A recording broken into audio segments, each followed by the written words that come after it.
বাবা। সে বলে তাই, তাহলে তোমাদের ইমামকে ডাকো।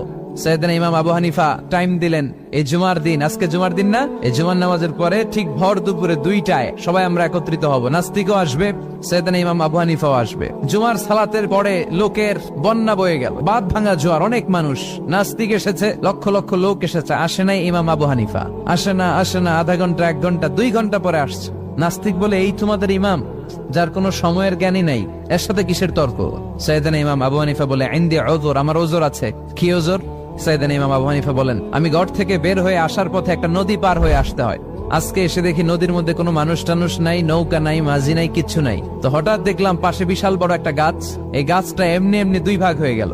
হঠাৎ গাছ থেকে এমনি এমনি লম্বা তক্তা হয়ে গেল, এমনি এমনি তক্তাগুলো জোড়া লেগে নৌকা হয়ে গেল। আর নৌকা আমার সামনে আসলো, মাঝি ছাড়া, লগি বৈঠা ছাড়া। আমি নৌকায় যেয়ে বসলাম, নৌকাটা আমার নিয়ে টান দিয়ে সাঁ করে ওপারে নিয়ে গেল।